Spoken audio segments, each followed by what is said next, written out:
my audio is. There it comes. Finally. About time. I don't know why I'm having so many audio issues with this goddamn program. Anyway, in fact, that's what caused the sudden end. Well, I didn't really stream last week for Star Wars because I got going along jabbering away to myself, literally, because I looked down 20 minutes into the stream and I had no freaking audio. So, that pissed me off sufficiently that I just ended it. Alright, so let's go back and reread that part that I started last week. So we're on chapter 5 instead of like 9 or whatever that we should be on. But that's just the way it goes. The joys of streaming sometimes.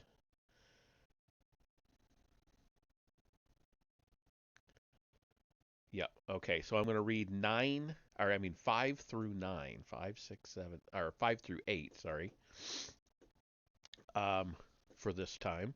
So, since we have audio, let's get into it. Chapter 5. The clouds broke, and the sun again mirrored through the glass spires of Tav. Edel scaled the marble steps to the capital alone. No escort had greeted him. No parade marked his arrival. Inside, in the atrium where the three great factions had battled a quarter century earlier, Edel found the tribe working in unison. Sith lords and sabers huddled over a replica of Coruscant's secret map, set up as one enormous table in the middle of the room. Edel had looked on it many times in planning his journey, a journey now completed. "My lords and sabers, I have returned," he said. No one stirred at the table. He called again and again. Finally, the lords dispatched an underling, not even an apprentice, but a mere tyro, a third Edel's age. The youngling sneered. "What do you want?" "I have news," Edel said, straightening. "I've been to the new continent and returned in triumph." "How did you triumph exactly?"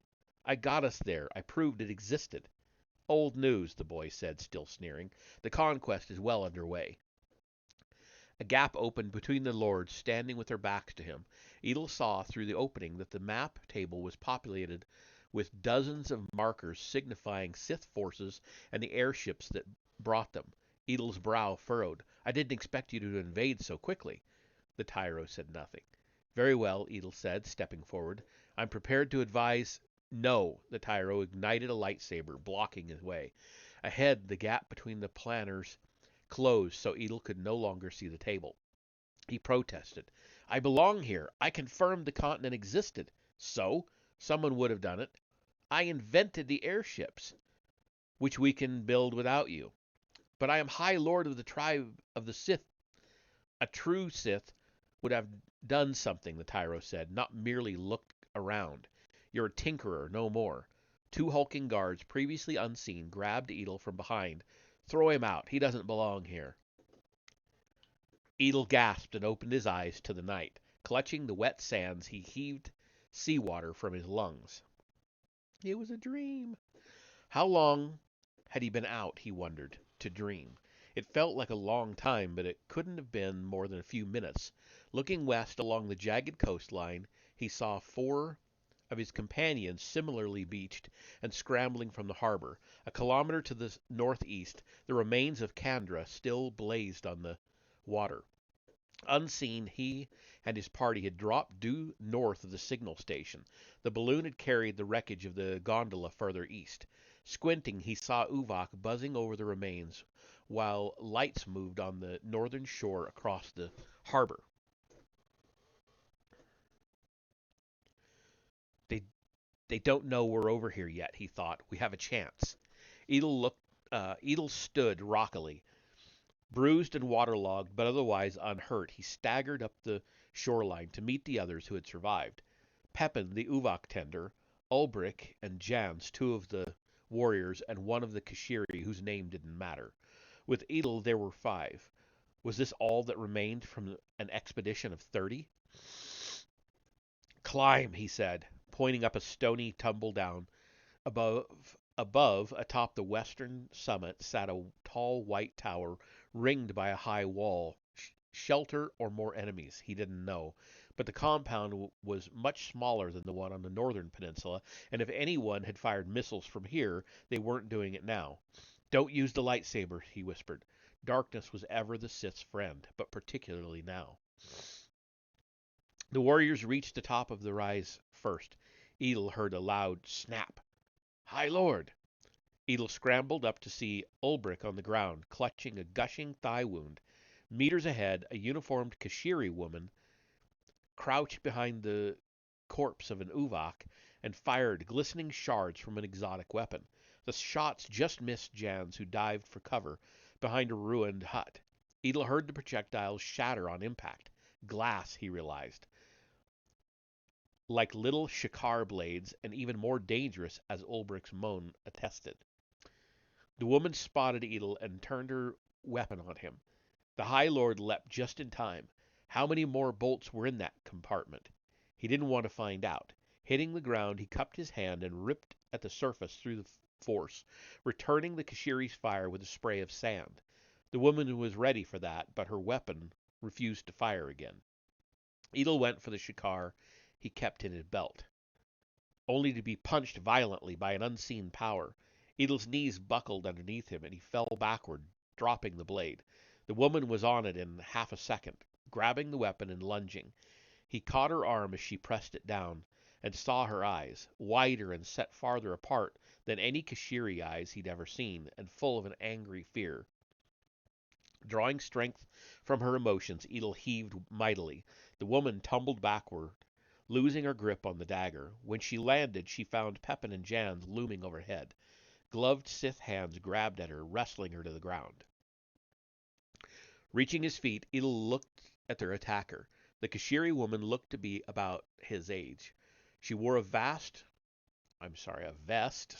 where I got vast, well. She wore a vest wrought of a leather he'd never seen before, almost an armor. The dead Uvak behind her he recognized as Unlucky Starboard from the Kandra, and near him lay an incapacitated male Kashiri, dressed as the woman was, except for an overcoat half swaddled around his body. Edel looked up to the tower beyond the wall. Had anyone seen the melee? He signaled to his surviving Kashiri ambassador to see to Ulbrich. I'll deal with this one, he said, recovering his shikar and stepping toward the injured male. Don't touch him, you filthy Sith. All gawked at their conscious prisoner. Edel stammered, What did you say? Struggling against her captors, the woman spoke again. I said, don't touch him, you... I heard what you said, Edel said, motioning for Pepin to cover the Kashiri's mouth. I'm just surprised to hear you say it. No one had known what language to expect from the natives of the hidden continent. The best that he'd hoped for was an ancient Kashiri dialect. Had there been some prehistoric interchange between the cultures? His ambassador was familiar with several variants, but what she was speaking, heavily accented as it was the language that the crew of Omen had brought to Kesh. Calming down, the silver-haired woman looked up at Pepin and spoke in that language again. You want to release me. Pepin did a double-take. Oh, don't tell me. Yes, Edel said, golden eyes filling with wonder. I was right. I thought it on the ocean, and again when I saw her fight. These Kashiri know how to use the Force, or at least this one does. He looked back at the bizarre wooden gun lying in the sand. They have several secret weapons. We prepared for you, the prisoner said, pinned to the ground. Prepared for us? How do you even know of us? Edel looked through the darkness at the compound wall. Who else is here? A whole detachment, Edel snorted. A lie. Finally a break. The Kashiri here may have use of the Force, but this woman didn't have much build up in the way of mental defenses. That boded well. Your name is Quora, I think, and you're alone. Quora glowered at him and trembled. To the side, her male Kashiri companion coughed, waking up. Her eyes darted in his direction. You don't want him to die, Edel said. Fine, I can use that. Take them both inside the tower, quickly. Careful with him, Quora said. You Your blasted Uvok landed on him and broke his ribs. You brought the creature down on yourselves. He cracked his knuckles. You're about to bring a lot more down on you. I don't think so, Cora said, as she was jerked upright by her captors. You saw what happened out there. You'll never get past our defenses. Oh, I think we will. Edel pointed to the opening in the compound wall. You left the gate open for us, you see. It would take two to bring in the bulky, injured native. Edel saw. He suddenly remembered his own injured warrior. In the shadows of the structure, Cora's victim slumped woozily against the shoulder of Edel's Kashiri flunky. A makeshift bandage around Ulbrich's right leg was completely saturated with blood. What's his condition, whatever your name is? I am Telpa, High One, the Kashiri scholar responded. Saber Ulbrich has many splinters in his leg. We may have to move quickly. Can he walk? Ulbrich gritted his teeth in pain. Not easily, High Lord, the young Sith said. I don't think so. Edel looked at the warrior and then back at Cora. He smiled at her and spun, igniting his lightsaber and decapitating Ulbrich with a crimson flash. Telpa avoided the stroke that wasn't meant for him, but the Kashiri aide couldn't avoid the mess. Hide the body, Edel ordered, deactivating his weapon. This spot was sheltered from sight of the harbor, so no one had been able to see the act, other than his intended audience. Cora sputtered in horror. He was one of your own. Yes, Edel said mildly as he passed through the gate. Don't forget that. He looked back at his remaining trio of companions. Put the mail downstairs in the tower. I'm going to the top to have a look around. Others will be here soon, Pepin said. Then we do it quickly, he said. We have to know what's about. Bind the woman and bring her upstairs, too. She may be able to tell me what I'm looking at. A lightsaber. Bound and sitting against Jogan's overturned workbench, Cora stole glances at the Sith leader rummaging in the belfry and at the stubby weapon attached to his belt, gently reflecting the light from the glow lamp he carried. Lightsabers had been described in the Keshta Chronicles, and there was even a rumor that one existed in Alancier, brought there by the Herald long ago. If such a thing was, it sat in the most secret archives of the land, buried underground beside the war cabinet's forward headquarters in Susmintry. She wondered if the relic still worked, as the human weapon had, a magic pillar of energy which did not fall apart on striking something. Surely the Sith were the destructors of legend, or their minions, or their creations. The Chronicles had also described humans, but nothing could have prepared her for the differences among humans. Such variety in skin tones and hair color compared with the purple-complected Kashiri. It was hard to believe Edel, with his sun-colored hair, belonged to the same species as the female Pepin and her shocking red mane. They weren't unattractive as monsters went, but the Chronicles had warned the Alanciari about that fact too. The Sith leader loomed impatiently over his assistant.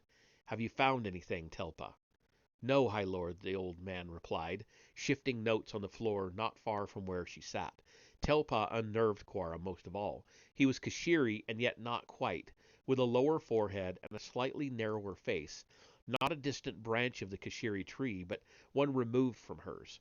Had the humans all come from different places to look so distinct? And why would a Kashiri be here, helping the Sith that enslaved him? She whispered, You don't have to obey them, Telpa. Kashiri here are free. Telpa looked at her blankly, uncomprehending. Ignore her, Edel barked. I need to know the proper signal to send. Cora smirked. On reaching the belfry, Edel had gone from balcony to balcony, studying the nighttime scene outside. It had clearly unnerved him.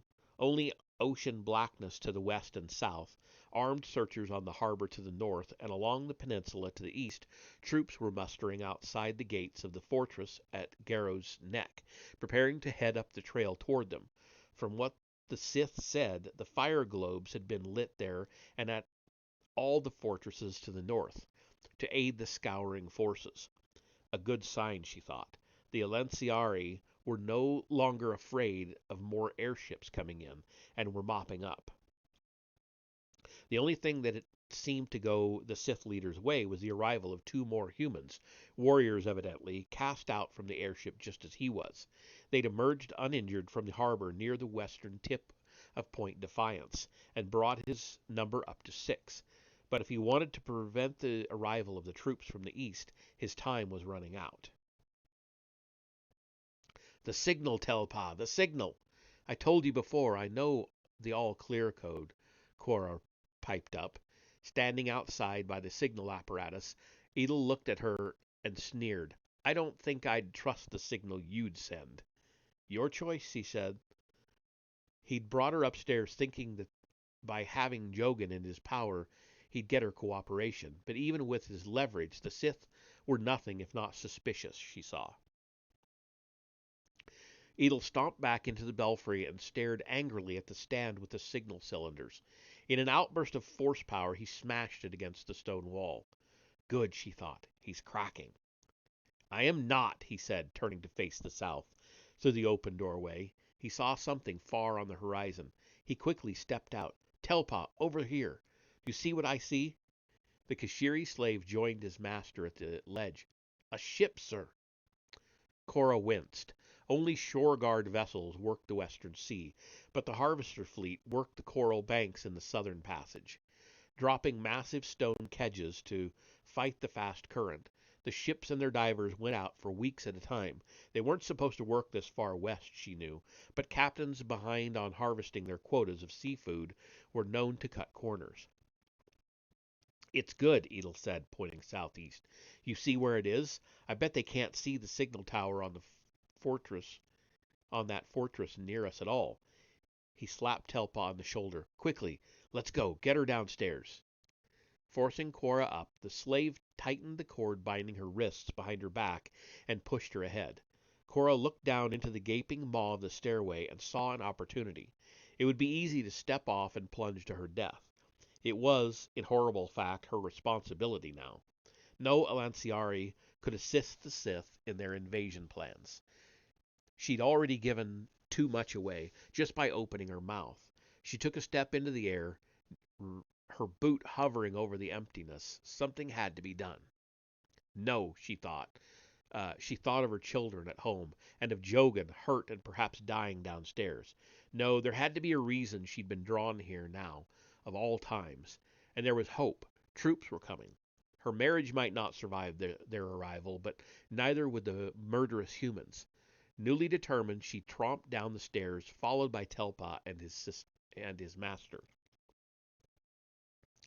The recently arrived warriors emerged from the basement, arms laden with books and scrolls, just as Jogan had been. Archives, High Lord. Out here? Edel regarded the parchment stash. Bring them. They could be of use.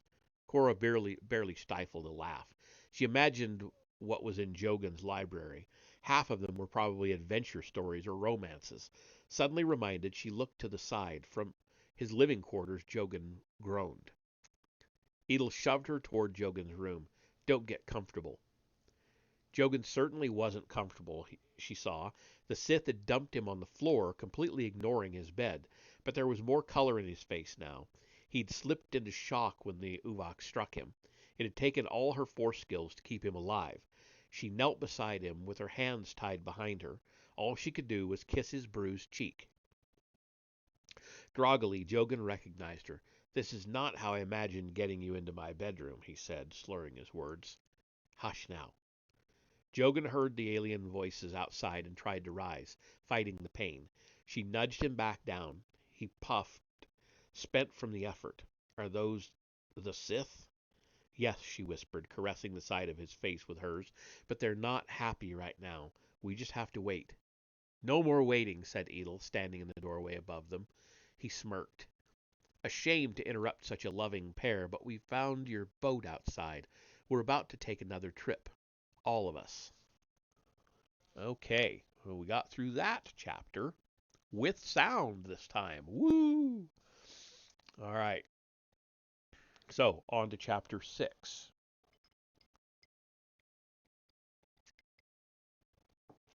The clouds broke, and the sun again mirrored through the glass spires of Tav. I can't see a cursed thing, the old man said, shielding his eyes. All this blasted glass wasn't such a good idea. Yes, Grand Lord. A solemn Kashiri clapped her hands, and another aide pulled a silken cord. On the roof of the Capitol building, workers on standby lowered dark curtains over the stained glass windows of the atrium dome. Too hot in here, their master growled, wiping non-existent sweat from his ragged brow. I'm going to my office. Yes, Grand Lord. The attendants bearing the fans stepped back into the alcoves, allowing him to pass. Varner Hiltz, supreme leader of the lost tribe of the Sith on Kesh, was heading back to the little room where he'd spent half his life. And why not? He was still caretaker as well as Grand Lord. The room was his, as all rooms were now. If he wanted to sit in front of an old desk buried under ancient texts and sip his brew, he could. Lately, all he'd wanted was privacy. His major responsibility, as he saw them, were long since discharged. Pause, hold on, sorry. We've been invaded by box elders. They're fucking everywhere. Hate them. Okay.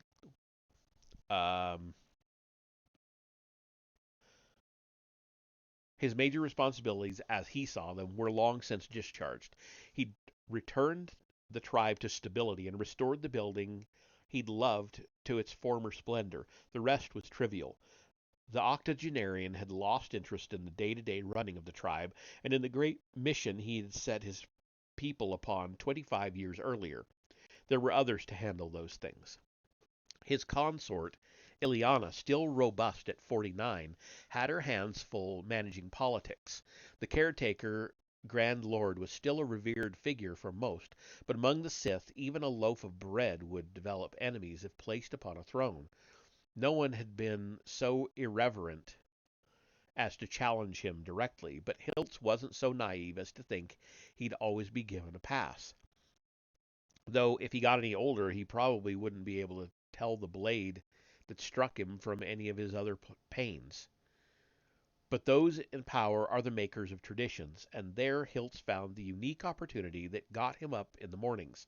A quarter century had passed since the last reading of Yaru Corson's testament in Tav, and it was time for it again, but with the destruction of the ancient recording device, the spectral Corson would never again deliver the message aloud.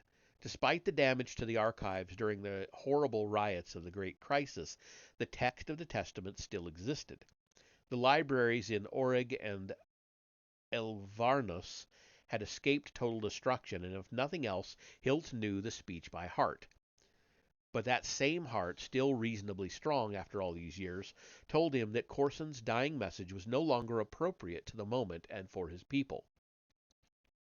So Hiltz and a team of scribes had set to work on a new speech, part manifesto reminding listeners of what it meant to be Sith, part legal document restating the hierarchy of High Lords, Lords, and Sabers, and reaffirming the practices surrounding succession.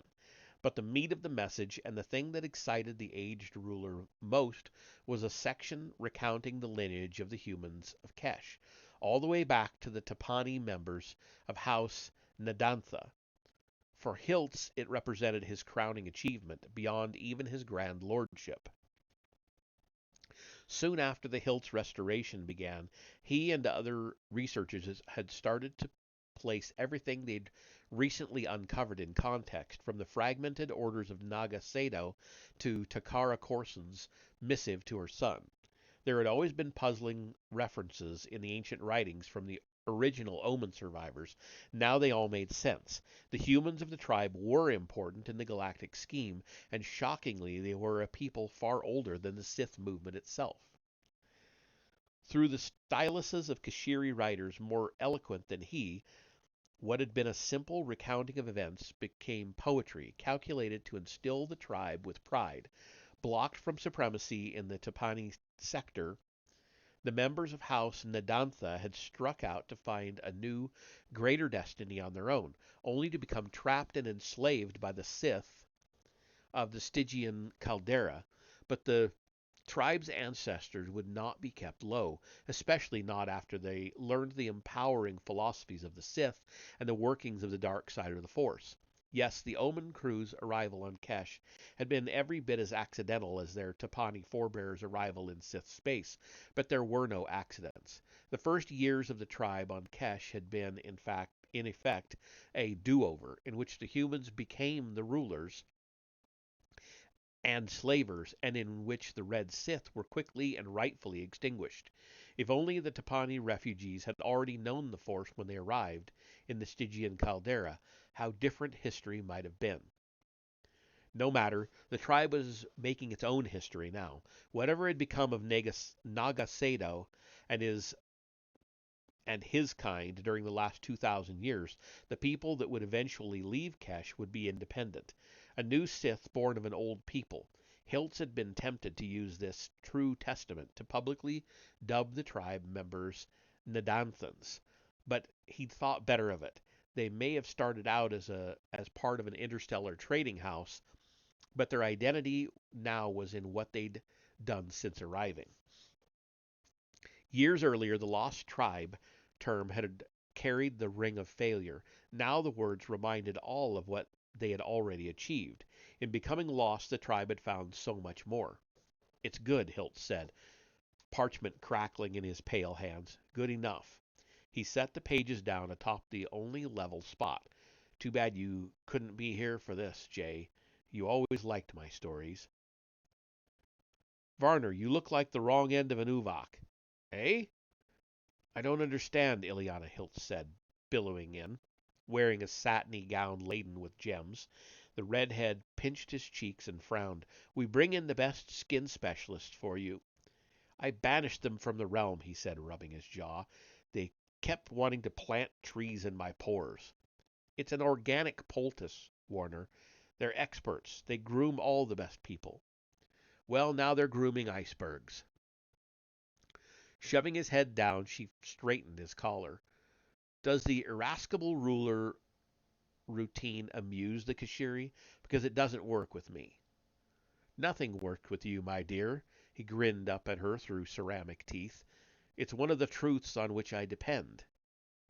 He never could tell whether Ileana loved him or hated him, but after all these years it didn't really matter. They worked. He doubted many couples on Kesh could say the same. Sure, it had taken the threat of death to wake them to a common interest. He couldn't fight for himself, and as consort, she would be allowed to live only while he stayed alive, but maybe that was what Sith relationships required. Get up, she said, yanking his rickety chair backward so fast he nearly fell from it. You're needed in the throne room. Again? I'd rather lick the floor.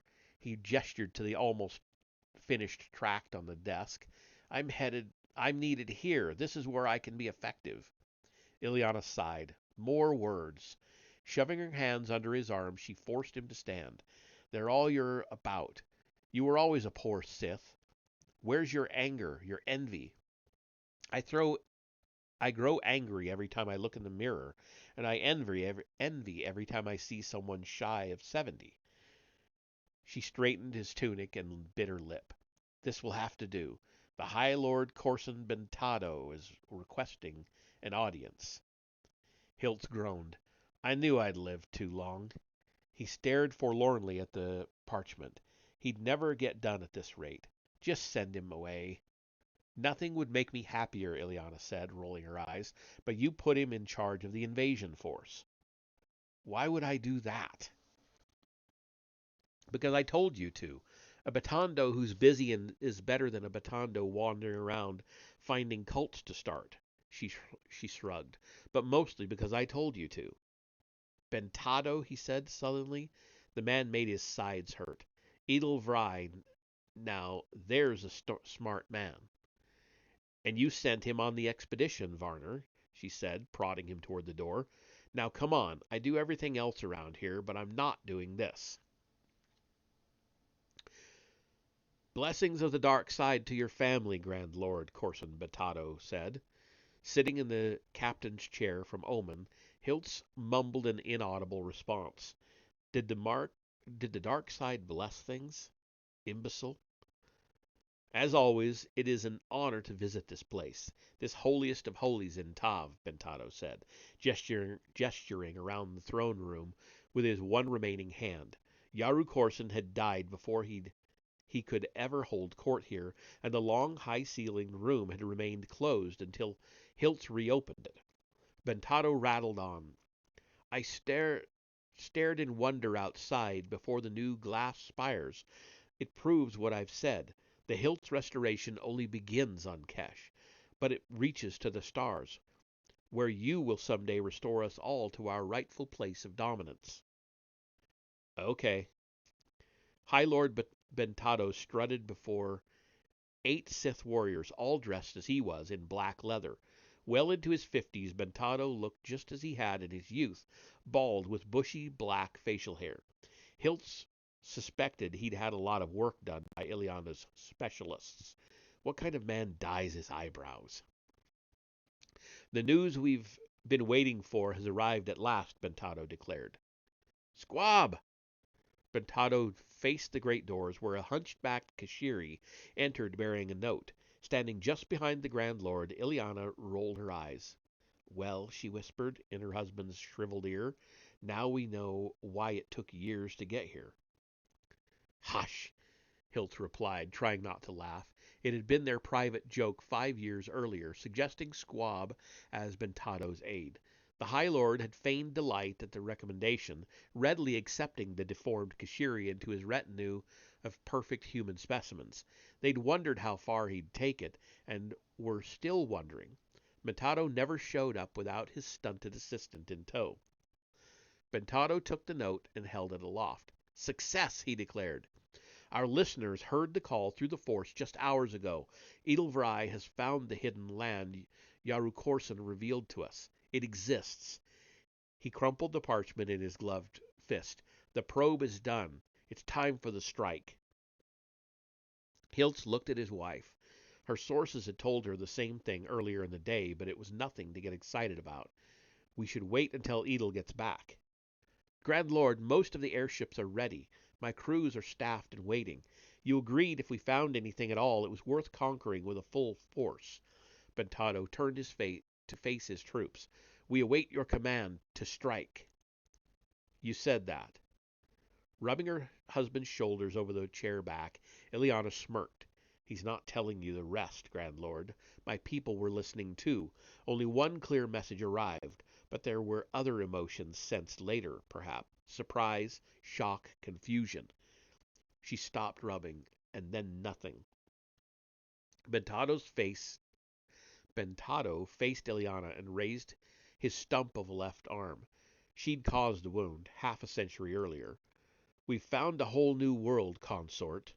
There's probably much for them to wonder at, and they're likely confused about what to do next. Edelvrai is no warrior, he said. Respected, yes, as a High Lord should be, but still a talented tinkerer. He's waiting for my forces to arrive to carry out the invasion. Ileana sneered. What if Edel's crazy contraptions went down in the ocean? Edel's not dead, Hilt said, suddenly defensive. I would have sensed that. Ileana glared down at him. She'd said many times he couldn't sense water if he were in a lake. Bentado smiled broadly. I share your confidence, Grand Lord. The host is ready now. The first 60 airships are inflated and outfitted for war. He knelt, and behind him, his followers did so too. Little Squab caught the hint a moment too late and nearly hit the floor trying to follow suit. I beg your leave, Bentado said, head bowed, to pursue our destiny. Hiltz blinked. Sure. The warriors filed out. Before following, Bentado's Kashiri companion bowed again before the throne, this time more properly. Hilt smiled gently at the effort. Remaining until last, Bentado saluted the Grand Lord and stalked off after his crew. Hilt looked up at Ileana and cocked a thinning white eyebrow. We're wasting an airship on him? That man is his own gas bag. He's in such a hurry, Ileana said. She looked perplexed. He should wait for Edel to return. He's taking all his people to drown. And that would bother you? Not at all, Ileana said, making for another exit in a whirl of lace. He hand-picked them. Anyone Bentado trusts is worth drowning. And that is the end of chapter 6. So jump right on into chapter 7 here. Mischance. The sailing ship was named, and it was purely mischance that put the Kashiri sailors on the water that night, Edel mused. He and his crew had set out from the southern shore of the peninsula, Point Defiance, the local map called it, minutes after finding the boat. They'd delayed only to move Cora and the one named Jogan aboard as prisoners.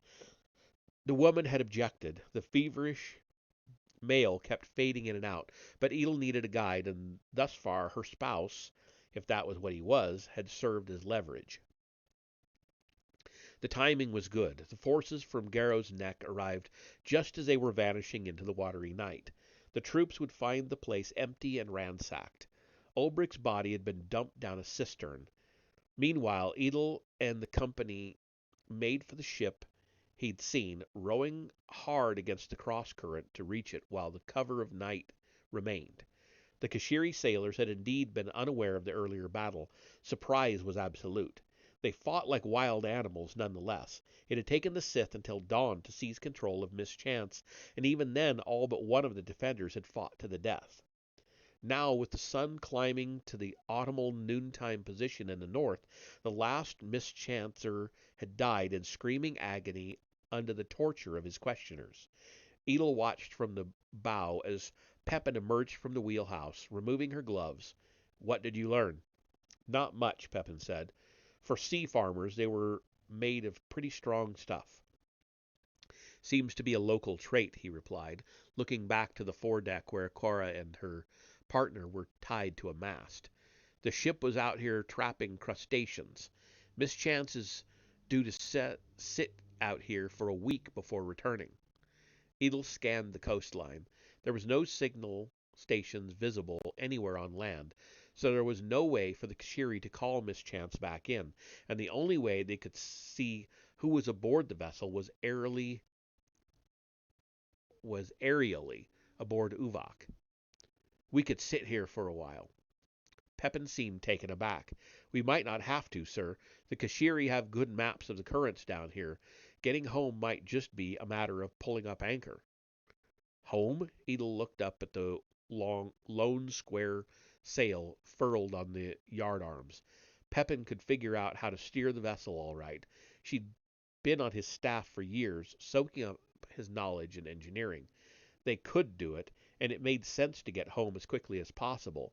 It would complete the mission as assigned, and bringing back even a lowly harvesting vessel would be an achievement. It was larger than any seagoing ship Keshta had ever produced. Pepin read his thoughts. "It would make for a good transport. It could carry back a couple hundred Sith or more, I figure. A lot easier than flying them here." She paused. "A lot safer, too." Edel's thoughts went to their explosive arrival, and then recalled the dream from his delirium on the shore. His mood darkened. Would returning Mischance be enough of a personal triumph? Not with things as they were back home. Corson Bentado was already readying the next wave. The Ebon fleet, 20 times larger than his own expedition. Would Bentado await his return, or launch early? He knew the answer, and he knew that were their roles reversed, Bentado certainly wouldn't sail mildly back home. But what more could he do? He looked again at Cora and Jogan. He knew nothing of the male, but she was clearly somebody among the Kashiri. The documents she carried said that, but he'd seen it in her demeanor first. She'd been all over this land, this Elanciar. She understood how the signal station worked as well as the various weapons here, and she understood deep in her breast whatever it was that was making these Kashiri fight so hard. Yes, that would be something to know. Edel turned back to Pepin. "I have new orders," he said. "Listen, and then follow my lead." Cora watched carefully as the lead Sith talked. She couldn't hear, but his thuggish cohorts were around him now, paying attention. Compared with the younger marauders, Idle was relatively slight. How had he gotten to be on the mission, much less in charge? Probably, she concluded, through shows of brutality like the one outside the signal station. Yet twice she had overheard one of them calling him High Lord, a term of much larger significance from the chronicles. The first time she'd thought they were being sarcastic to the smaller human. The Sith had a sneering way of talking to one another, but seeing the deference they were paying him now, she wasn't so sure. A High Lord? Were the Sith so few in number that this was the biggest invading party one of their top officials could muster? She hoped so, but she also worried that what she'd seen over the harbor was just one part of the Sith force, that there had been more airships farther north, threatening the fertile lands of the Western Shield, or worse, passing over them to the populated uplands in the interior. Urar was there. Were her co-workers and family safe? For the first time in hours she thought of Brew, her husband. He knew so little of war, or their preparations for it. What would he have told the children when the alarm whistle sounded? At least one thing wasn't worrying her anymore. Unless the old guard at Garrow's neck remembered her name, no one would know that she had been at Point Defiance. Strange to think that, by spiriting her away, the Sith might have saved her marriage. But she wasn't the only one they'd taken. Tied beside her, Jogan drifted in and out of sleep. His ribs had nearly punctured his lungs back on the isthmus, she realized. He was lucky to be alive, especially after being manhandled by the Sith carting him around. They'd tied him to the mast sitting up, and she could feel his agony through the force, and through their touching shoulders. Every time mischance pulled against its anchor, Jogan seethed with pain. He opened his eyes again. "Where am I?" he asked. "With me," she said, fighting for any words that would bring comfort in this situation. "We're done moving now." "Not true," the Sith High Lord said, stepping toward her. "At least not for you, Cora Thane. You're coming with me." "What?" Cora strained against her bonds and stopped suddenly, remembering that Jogan was tied to her. Edel clasped his hands in front of him. "This first meeting of our peoples has not gone well. You haven't provided your neighbors a proper welcome. That's too bad. Reparations will come later, but in the meantime, I would like to know more about you." "About me?" "All of you, Alanciar," he said, waving to the mountain tops just visible on the northern horizon. "I want to see whoever is in authority here, and you will take me, Cora, but on my terms and on my timetable." Taking a scrolled map from Pepin, he walked to the railing and gestured. "There's a small cove to the northeast, shadowed by the mountains and not under surveillance. You and I will row to it. Your military capital is several days' walk from there, according to this. Mischance will remain here until I signal from the mountains that I've returned," he said. Cora stared at him. "You're crazy. You don't look anything like us. We know you're here now. Our people will spot you in a heartbeat." "You'll think of something," Edel said mildly, passing the map to his female companion. "You must, if you want your precious Jogan to live. If I haven't returned freely in 2 weeks, he'll follow the harvesters we threw to the bottom of the ocean." Cora looked at Jogan. He was slumping again, fading. She doubted he'd heard a word. "I don't want to leave him." "You don't have a choice." Craning her neck, she spotted Telpa. "You've got your own Kashiri slave with you. Let him be your pack animal. Why do you need me?" "Don't be a fool. I need a local guide who knows the area. We brought Kashiri along to spread their religion, a religion centered on us. But you met us with war. I want to see what else you have in store." She studied Jogan for a long moment before looking back at the human. "There might be a way I can hide who you are," she said, "but I'll only do it on one condition." "You're not in a position to negotiate." "On the condition that you untie Jogan from that mast. There are bunks in the cabin. Let him lie down. If you keep knocking him around, you're going to kill him." Edel nodded. "I can be reasonable. Move him. Immediately his companions stepped forward to untie the Kashiri couple from the mast. Feeling the bonds loosened, Jogan looked back at her with bleary eyes. Gratification crossed his face, and then concern. Cora, I'm not sure what's going on, he mumbled, but whatever it is, you don't have to do this for me. I'm not worth it. I'll be the judge of that, she said. She studied the humans again. Not Kashiri, but maybe not monsters either, just as capable of doubt and of making bad decisions. And I think I may have just the thing that'll scare these Sith back to where they came from, she looked to the north. I have a Lanciar. That's the end of chapter 7. So, one more tonight. And I still have sound. Woo! Okay, chapter 8. Keshta was the Sith domain, but Alanciar, Edel realized, was the true empire. In his homeland, it was possible to travel in secrecy in some places by avoiding the main roads. Here it wasn't. The foliage, such trees here, had been cut back far from the raised stone pathways. About to sneeze, sorry.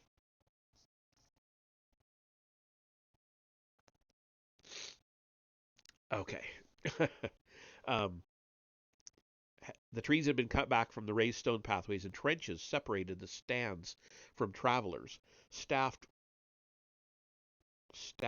way stations looked up and down long stretches, observing traffic in either direction. Edel and Cora had slipped unseen onto a remote mountain highway in the dark of night, but he doubted they'd be able to cross more country that way. Alanciar was aware. Shrill whistles continued to sound over the hills, seeming to come from all directions. He still hadn't gotten used to them. The screeches came from every populated area, louder than anything he'd ever heard.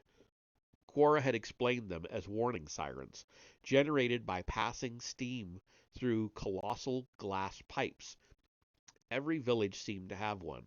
It was the fourth morning since the Sith flotilla's arrival, and the alarms were still sounding. Aware. Edel saw another way station up ahead and drew the hood of the seafarer's slicker over more of his face. His appearance continued to worry him. Jogan's Alanciar uniform had been too large for him, and Edel had considered changing into the sailor's clothes, but Cora had given him the coat instead, along with a pair of shaded goggles she'd found aboard ship to hide his eyes. That and a little work on his face would be all that was necessary to conceal his identity, she'd said. Edel couldn't imagine how that could be. And yet it had worked so far. They had encountered no one in the first day and night of travel, crossing the wooded mountains northward from Maori Cove. But since starting on the road the second day, they'd seen lots of Kashiri, mostly soldiers, headed west. Everyone had stopped them, and every exchange had gone the same way. Now at the crossroads it was playing out again. "What do you have here?" the armed sentry asked, eyeing Edel. "One of the performers for Kareba," Cora replied, flashing her identification papers. "Tonight? Yeah, guess they wouldn't want to break tradition, especially not now." The sentry stepped back to his guardhouse and nodded to Edel. "He's a good one, he is. Move along." Pocketing the documents, Cora turned up the road to the north. "Come on," she growled back at Edel. The High Lord stomped after her. What was he talking about? Why do they keep letting me pass? "You'll see." He grabbed her vest and yanked her to face him. "You're in no position to be cute with me, Kashiri. And you're not in a place where you can push me around," she said. Behind the way station guard looked toward them. There were others inside, and a staffed signal tower was within sight just off the road. "I yell Sith, and you're dead," she said coolly, "and probably dissected." Behind the goggles, Edel's golden eyes widened. Grudgingly, he released her and continued to follow her up the road. There was more to the woman than he had thought. He grew more certain of that an hour later, after a long stretch of silence. She wasn't just dour over being his unwilling guide, he realized. When prodded, she responded, "I'm worried about my family." She looked back at him curtly. "You do know what those are, right?" "Your family," Edel said. "You have children?" "It depends. You don't eat them, do you?" Edel's eyes narrowed. "Your children weren't at the signal station. Sent away?" Cora simply glared at him. Pieces fell into place for Edel. "Ah, I see. You do have a husband, but that strapping purple specimen wasn't him." He chuckled. "It seems that I'm not the only thing you have to hide." She turned her face away and kept walking. "I don't think I have to be judged by a Sith." "Oh, I'm not judging you," Edel said, a twinkle in his golden eye, "unless it's to say that you have more in common with the Sith than you think." The canal had 2 lanes for traffic, with a white towpath in the center. "Big," Edel said, "almost a river." "It was once. We've made upgrades." Edel watched as packet boats and barges sped up and down the canals, yoked to teams of the beasts Cora called muntoks. "How can the boats go so fast?" he asked. He'd studied the idea of developing a similar canal system for cargo back home to coincide with the repairs to the elevated aqueducts. He'd finally given up. Fast traffic caused wakes that damaged the lining of the walls. "Look closer." Kneeling, Edel felt the smooth bank of the canal. Concrete! The Kashiri back home knew the compound. Cement, aggregate, and water were in plentiful supply, but they seldom used it, preferring to work with slabs of polished rock. They kept it out of sight when they used it at all, but the Alanciar Kashiri looked to have lined their entire river system with it. This must have taken centuries. We had time. Edel crossed the bridge with her, tolerating first yet another puzzling conversation with a sentry. The High Lord still had no idea what they were talking about, but he sensed no deception on Cora's part. Edel had instructed her to take him to the seat of government, and she seemed to be complying. The bulk of the continent was to the northeast, and they'd been zigzagging in that direction for hours. She was also becoming freer with details about her world, perhaps thinking the sights were making an impression on him. He'd been careful not to give her reason to think that. After all, his people had come from the stars, and though years of studying Omen had brought him no closer to being able to replicate a single thing inside that ancient ship, nothing about the water wheels, brick fortresses, or paved rivers eluded his understanding. The fact that they existed here, however, did. It was hard to believe the people who had created them were of the same species as the Kashiri he knew. What had made them like this? "We're here," Cora said. "Kareba, as far as we go today." Kareba was the biggest town he'd yet seen, drab and uninviting. Concrete wasn't just for canals. The Alanciari lived in uninspired blocks of it. As the sun disappeared over a gray horizon, a depressing darkness flooded the streets, and always there was that blasted whistling sound, here louder than ever. "I don't want to overnight in a populated area," he said, raising his voice as they approached the town square. "We can't go farther. The roads will be closed." "They weren't closed last night. What are you talking about?" Edel trailed off in astonishment. He looked to the pipes on a rooftop nearby. The whistles had stopped. Concerned, he tried to pull Cora closer, only to be jostled by Kashiri, young and old, stepping out into the streets. Most were in uniform, like those he had met along the way, but not all. Some, he saw, were dressed relatively festively, in bright colors. More Kashiri entered the avenue, chattering and laughing. For a second, he thought he saw a human. "Here's one," Cora yelled, yanking back Edel's hood. The High Lord stood, stunned, as Kashiri all around him gawked. His hand jabbed inside the slicker where his lightsaber was clipped to his tunic, but just as he grabbed the weapon, the crowd laughed. They laughed. Circling around, the locals hooted and whooped, pointing at the newcomer's exposed face, paler and pinker than any Kashiri's. Beneath the goggles, Cora had applied a little makeshift face paint to Edel in angry black streaks, giving him a menacing appearance. Now she ripped at the back of the jacket, pulling it down and exposing his outfit and the unlit weapon. "He's great," called one bystander. "Look at his color. He even has a lightsaber." Cheers of delight rose from the crowd, cheers that soon turned to jeers at his expense, and not just him now. Befuddled, Edel looked to see other Kashiri dancing onto the streets, dressed in black, with their faces painted in a variety of unpurple hues. The crowd went wild. "The Sith! The Sith!" The masqueraders fled toward the dusky plaza, where a great stage had been set up. Pushed along with the crowd, Edel had no choice but to follow, and was blinded when light blazed down from above. On mighty tripods, colossal globes burned brightly, some luminescent substance within mirrored and amplified a dozen times. At once, all of Kareba could be seen, and all of it, it seemed, was heading here. The lights, Edel thought, looking up. Corson saw a continent in lights. He looked to either side, suddenly realizing that he'd been separated from Cora. No, there she was, working her way back to him and smiling smugly. Ahead, revelers were climbing the dais, preparing some kind of production. "So this is why they called me a performer," he glared at her. "I'm not going up there." "You don't have to," she said, gesturing.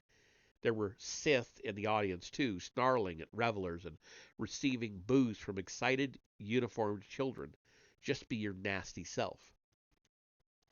Edel watched as a Kashiri erected props on the stage. Rocks, painted waves, a large sailing ship. 2 Kashiri were joined in an Uvak costume. "You thought you were under siege," he said. "You're stopping for a play?" "Here and in every city in Elanciar. It's Observance Day. They weren't going to cancel because of your invasion." She seemed to swell with pride as she spoke, "especially not because of that." "I don't think much of it," he said. The Kashiri back home put on lavish pantomimes, wearing rich regalia and performing in marbled halls. Patrons were rarely in short supply, as theater was always useful propaganda to some Sith or another. The troops in the capital city had kept up their standards even as civilization around them had declined, breaking production only during the riots a quarter century earlier. They'd been an important part of restoring civil order, too, spreading the word of what Hiltz had discovered at the Mountain Temple, but this outdoor theater in the round seemed amateurish, the costumes not at all ready for Tav. He was about to say as much when, on stage, the prop ship suddenly tossed in a pretend storm. The false rock rose to bar its path, and a Kashiri woman appeared from behind it. The audience applauded her arrival. Excuse me. Clad in leather armor, she held aloft a shining glass staff with a glowing globe on top, a miniature version of the lights illuminating the plaza. The rollicking ship stopped suddenly and dropped flat to the stage. Reveling actors dressed like the sailors Edel had seen. Seeing her staff, they cowered. A hush fell over the crowd. "I am Adari Val, and I am the Rock of Kesh." "Adari!" Edel couldn't help but blurt the name, realizing as he did so that eyes were turning toward him. He froze. Cora looked urgently toward him. Edel slunk, and attention turned back to the stage. He asked himself if he'd heard properly. On stage, he got his answer. "I am Adari, the Rock and the Herald, savior and lost daughter, ally to the great Tuash, to the bright Tuash, legendary winged bearer of mercy." The Adari actress said, "Cast off from far away, I rose from the ocean to bring you tidings of fear and wonder. I am the rock that rose from the sea, and I will tell you of the flood to come." Edel gawked. Adari Val, Yaru Corson's confidant, or plaything, depending on which account you believed. The woman who had attempted a Kashiri insurrection had fled to a watery death. He looked around. The Kashiri here seemed to have heard the speech before. Some were mouthing it as the actress spoke. There are enemies beyond your ken, people of Alanciar. You cannot see them, for they are beyond the sail of your farthest ship. You cannot hear them, though they may speak their evil in dangerous whispers to be heard on the air. Edel grumbled in Cora's ear. This is formal talk. She should state her meaning plainly.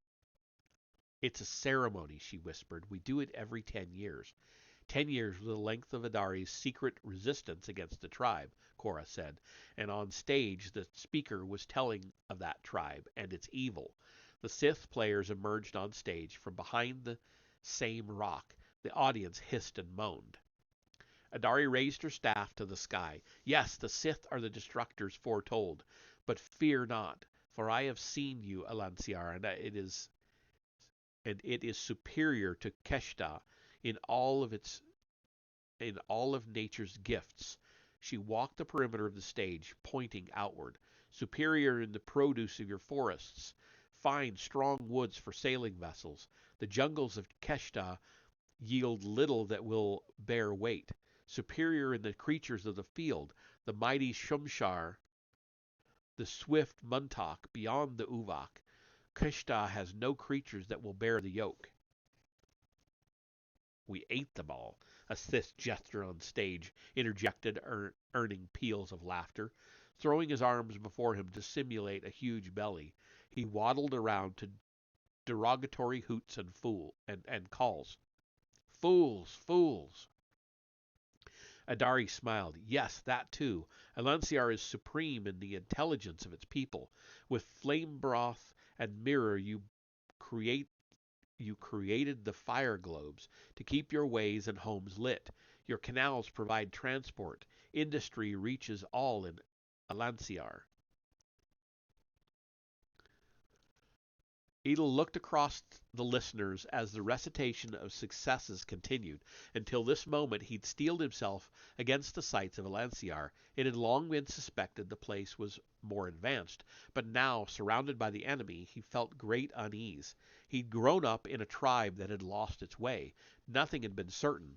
It was what had drawn him to architecture and engineering as a teenager. Those had rules, unchanging and unquestioned. Yes, the restoration had repaired much of the damage, giving the Sith something to believe in again, but the Alanciar Kashiri had never stopped believing, since Adari Val visited them 2,000 years before.